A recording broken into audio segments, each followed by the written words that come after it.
let's construct a truth table with conjunctions, disjunctions, or negation. Okay, first thing, a truth table. We'll talk about that a little bit, but the big thing is that we're adding 3 pieces into our truth table. Now, a basic truth table is when we're saying if we would have 2 things, let's say P and Q. Depending on how many items you have, we always start with a 2, and if there are 2 of these, we square it. So I will have 4 lines in this truth table. For the first line, you always split it in half. The first 2 are true, the first half are true, the second half are false. For the next one, you break it down. I would go true, false, true, false. Okay. Now, if we have 3, it's basically the same idea, but let's just start with this. So, we're talking about conjunctions, disjunctions, and negation. If we don't know what those means, it's going to be very difficult to work with. So let's start with a conjunction. A conjunction means and. Okay, it's an and statement. That means both must be true in order to be true, right? I am going to have ham and cheese on my sandwich. That means I have to have both of those for it to be true. The symbolic form is like an upside down V. I often think of it as an A without that middle line. That's how I remember it's an and, because it looks like an A, and starts with A. Now the disjunction is an or statement. So I want peanut butter or ham for lunch. One or the other, right? Doesn't matter. Could be both, but doesn't have to be. Or the symbolic is a V. And then negation. So negation is the opposite truth value. So if P is true, then the negation of that would mean P is false, right? And the symbol for that is often I call it a squiggly. I'm sure there's something official for that, but that's what I call it. Okay, let's put these into practice. Assume statements P and Q. Create a truth table showing a conjunction, disjunction, and negation. Okay, so we have P and Q, P or Q, not P, and not Q. Okay, so first things first, let's start this truth table.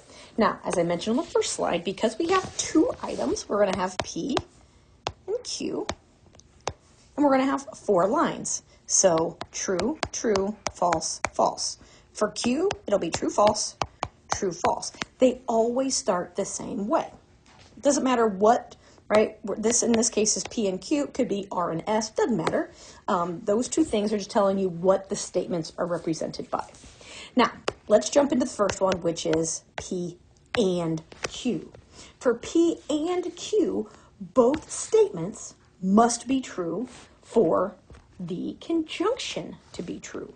So if you look at the first one, P and Q. Okay, so we go just across. P and Q. They're both true, so the and portion is true, right?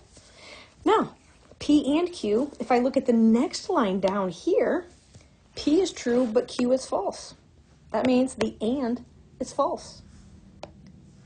P is false, Q is true. Well, that's false. And then both of them are false? Okay, false.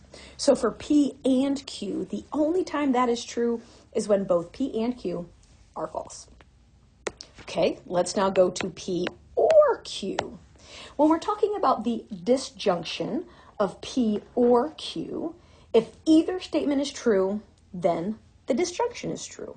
So we start with true, true. Well, yep, one of them is true. Then we go to true, false. Yep, one of those is true. False, true. Yep, one of those is true. The last one is false, false. Nope, neither one is true. So the disjunction is false. All right, let's go to the negation. First, we'll start with negating P, so not P. So we focus here on our P column, and we just are negating it. So instead of true, we have false. Instead of true, we have false, right? So we're comparing this statement to this statement. Instead of false here, we have a true, true. So my initial P was true, true, false, false. Now I have false, false, true, true. And last but not least, let's negate Q.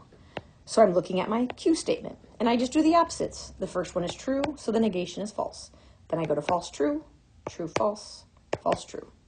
And that is a truth table with a conjunction, disjunction, and some negation.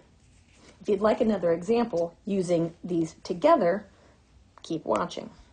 So let's construct a truth table for the statement not P or Q. Determine the truth value when P is true and Q is false. Okay, so this is kind of a two-part piece. So let's start with just constructing the truth table. Let's focus there. So again, I'm dealing with P and Q. And because there's just two, it starts the same way. True, true, false, false. Okay, and then we have true, false, true, false. Now, in this statement, we are dealing with a not P. So I need that to be next. Okay, so not P is the negation of our P column. So false, false, true, true. Right? I just took P and I made it all opposite truth values. Now I can say, okay, what is not P or Q? We're dealing here with a disjunction. So remember, only one must be true for it to be true. So I am comparing these two lines. So I go true, false. Yep, one of them is true. Then I have false, false.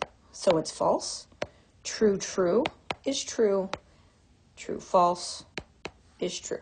Right? Because it's a disjunction, only one statement must be true for it to be true. Okay, so there's my truth table. So now I can read my question. Determine the truth value when P is true and Q is false. Well, that's here, right? Oh, well, excuse me, I lied. When P is true, well, where is P true? P is true right here, these two. P is true. Where is Q false? Here and here. Okay, so the overlap is right here, where P is true and Q is false. So that means we have a false truth value when P is true.